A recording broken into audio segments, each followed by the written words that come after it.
It's been a year since we last looked at Nintendo Switch Online and did a deep dive into the features that it offered. A lot has changed since then. Nintendo has since added Nintendo 64 and Sega games to the service, but before you get out your wallet, there are some caveats as well. Without further ado, let's jump in. Originally, when Nintendo's online service first began offering a library of classic games, the only systems available were the NES and the SNES. This last year, during 2021, Nintendo added some more systems to the mix. At the time of this video, the N64 app is relatively lacking in titles available. Sure, you have your classic hits such as Super Mario 64, Mario Kart, Starfox 64, Ocarina of Time, and some others, but in total there are only 10 games available on the N64 app. Nintendo has announced that they plan to bring additional titles to the service in the future, and that's great. But many players may find that paying the extra price tag for just 10 N64 games is a bit lackluster.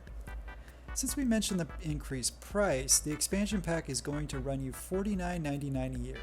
And for reference, the base Nintendo Switch online subscription is less than half of that price at $19.99 per year. And if you're on the fence about the price and aren't sure, waiting a bit until Nintendo releases more games onto the service might be your best bet.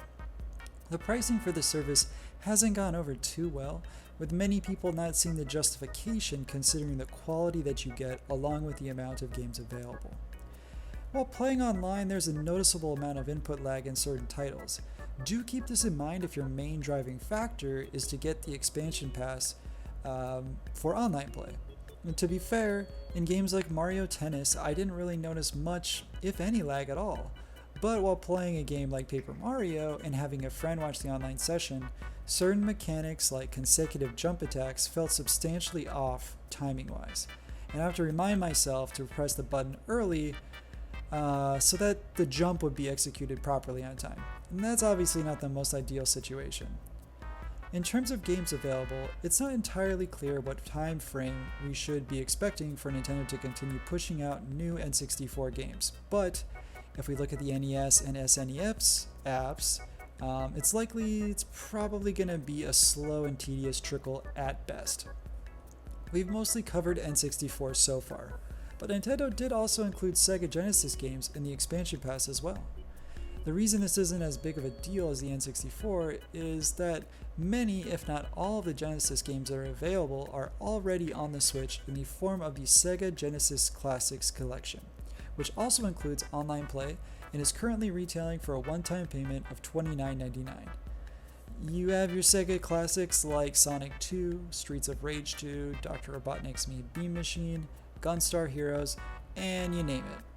The inclusion of Sega games on Nintendo Switch Online did come out of left field. It surprised a whole lot of people. While it's cool to see Nintendo and Sega working together these days on things like this, these same Sega games, however, have been published and re-released on many different systems over the years, so their inclusion in the service isn't quite as exciting as that of the N64. If you already have a base Nintendo Switch Online subscription, Nintendo will do you a solid and prorate your fees, meaning that they will only charge you for the remaining time left before your subscription is set to be renewed. And honestly, at $50 a year, it's not going to break the bank to upgrade to the expansion pass, but for a lot of Switch players, it's the overall precedent that Nintendo is setting by raising the price so significantly for what appears to be somewhat of a limited scope.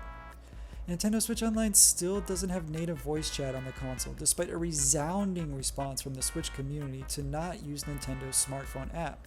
The Switch still doesn't have the ability to message friends. The online infrastructure still has room for a lot of improvements in terms of lag and online gameplay. Games like Smash Ultimate and Mario Maker 2 still suffer from this on a regular, consistent basis. And so the title of this video asks the question, is Nintendo Switch Online worth it in 2022? And the answer, honestly, is not going to be as clear-cut and dry as you'd have hoped, because it's subjective and it depends on personal preference. What I will say though, is that if you're a major fan of N64 games and have that sense of nostalgia for playing them, and don't want to mess with emulation and ROMs, and just want a simple ease of access and ability to play these online with friends, then the expansion pass might be something to look into and try out for yourself. If, however, you don't see yourself using the N64 or Sega apps all that much, then you'd likely do just fine with the base Nintendo Switch online service. At the end of the day, if Nintendo wants to begin inching closer to charging what Sony and Microsoft charge for their online services, then they need to begin to offer similar experiences that gamers have come to expect from these services in the first place. Improving online gameplay, native voice chat, increasing the number of games on the service is a great starting point. Thanks for watching, guys. As always, let me know in the comments section down below if you upgraded your Nintendo Switch Online Expansion Pass or if you plan to in the future. Please consider subscribing to the channel and giving this video a like. I'd really appreciate it. Have a great rest of your day. Bye!